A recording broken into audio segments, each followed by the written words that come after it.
Autism is a complex, lifelong developmental disability that typically appears during early childhood and can impact a person's social skills, communication, relationships, and self regulation.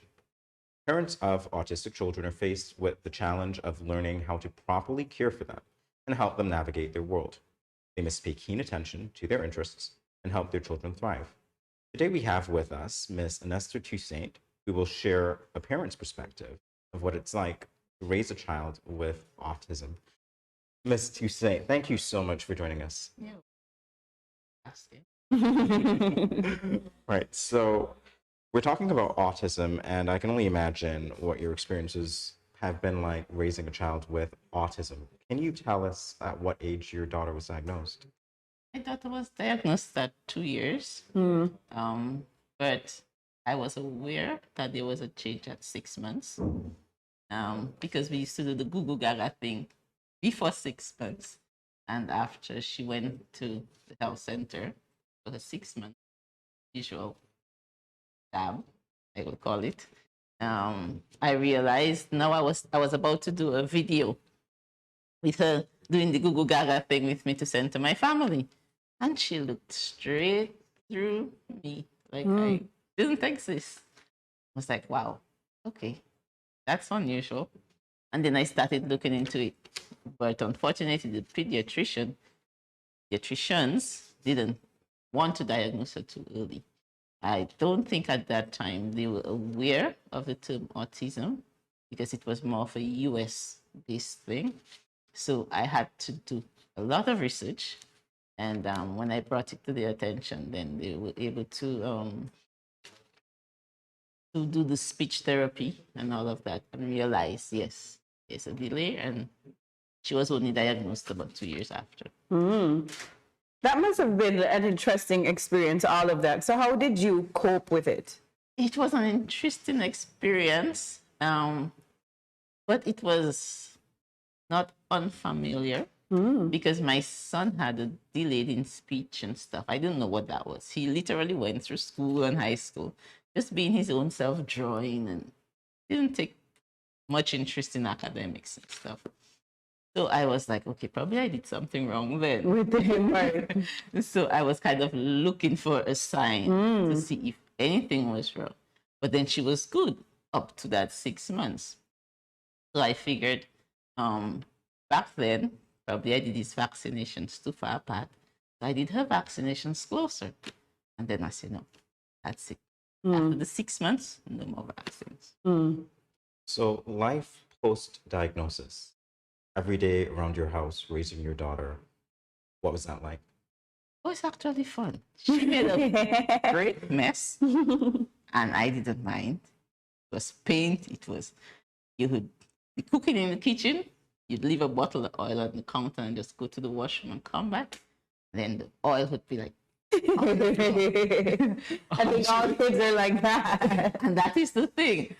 She was just messy, just doing her own thing, didn't pay attention to you. But I realized the more you interacted with her, the better it was. We had eye contact before 6 months, and then we lost it. But after a while, we got it back because I was in a lot of play and interaction with her. And later, after learning about autism, I realized that's what you have to do, to get into their world rather than just let them do their own. You just have to follow their lead, in other words, and play with them. And then it will be fun. I know that in the Caribbean, we tend to have some stigma as it relates to, you know, people who are mentally different than us, even like diagnosis like autism, like we're still not as comfortable and aware as we should be. How was it telling your friends and family, and I mean, educating them on how they would have to relate to her?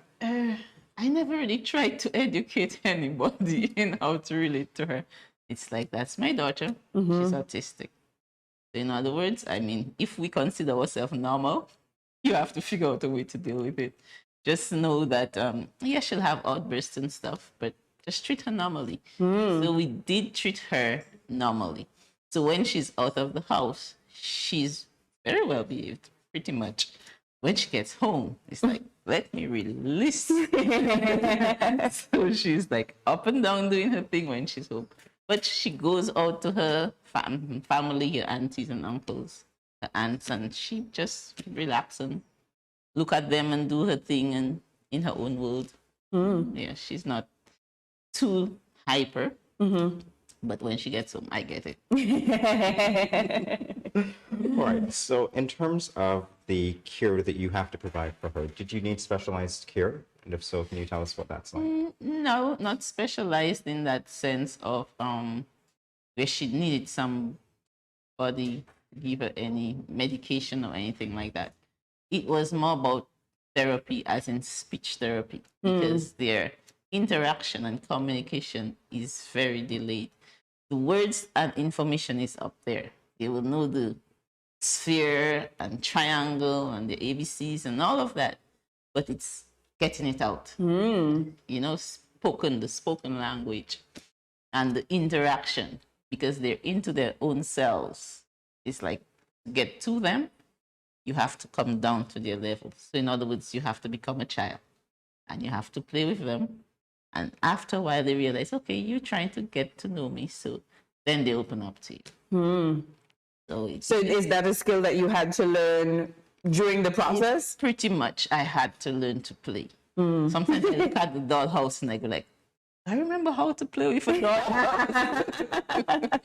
So I tend to watch a lot of videos and stuff, and I'm like, okay, how do I start with the car? Zoom up, zoom down, go left, go right. I guess you're keeping your inner child alive, so that really helps. Yes, it does help because of how they are. If you stay in your adult world, you would tend to get angry.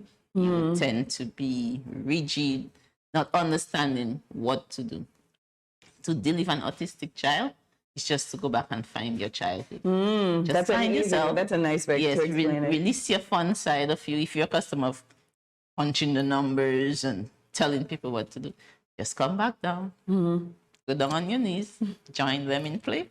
Life is good. All right. What can you tell us about the establishment of the Spectrum Center?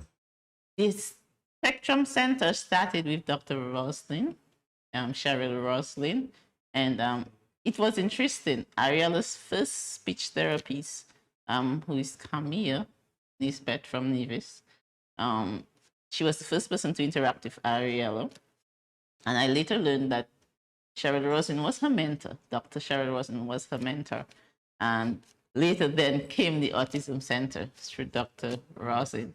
And it was really good. The Spectrum Center, each child get 1 hour a day, 1 hour a week, 1 hour a week to do play therapy, which is to just get down and play. So with Ariella, as soon as she passes the center, she say, toy, play. That's what she associates it with. Yes. So now that she's 9, I'm like, okay, now it's for structured play, not toy play. But yes, that's what it is about, to teach parents and the children to just play, use their imagination, and yes. How does Ariana interact with other children? Ariella loves children, but she wants them to do what she wants to do. Okay. So she becomes the boss at that time. She would see a child and she'd be like, just take the child and do what she wants. So, but yes, she do like people. She does like people, yeah. And any special interests that she has? Interest, she's all over in the sense that, well, she like music, she like art, she like dance. Sometimes she like books, but when she gets frustrated, she just tear off the page. It's almost like it's gonna disappear if I take out the page. Right now, she's actually in school, but I have an assistant going to school with her. So when she gets into when she's getting frustrated, they take her outside and allow her to steam off. Right? So she's doing really good in school. She knows things that I cannot even remember, like the colors of the flag and their meaning and all of that. So the information is there. It's getting it out. And of course, that's where the center comes in with the speech therapy.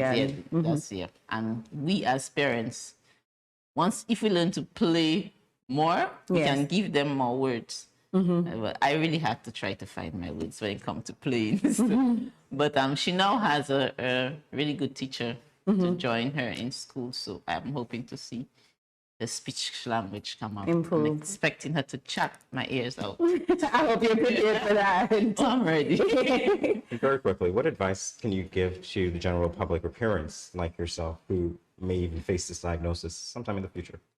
Normally, I understand that parents get a bit overwhelmed because a lot of people have the future they plan for their children. I want her to become a doctor, a lawyer, whatever it may be that we inspire for them to be. But as an individual, just like we are individuals, you have to allow them to be themselves and do not compare them to others. And it's like just love them unconditionally. Is your child is diagnosed, it is not a death sentence. It is not even an ailment. It's actually a neurological disorder in the brain where there's an imbalance. And if you allow them to be themselves, their laughter is unimaginable. We normal people cannot laugh like an autistic child. When they get a joke, the laughter is like unbelievable. That's a very happy note. And I do want to thank you for sharing your experience with us and our viewers. So the thing is just allow them to be themselves. And I know sometimes passerbys may be like, oh, this child is unruly. Back then we call them unruly and rude and all of those things. But just understand there are things you don't know what a parent is going through. So if you can give a helping hand, do that. If you cannot, just look the other way.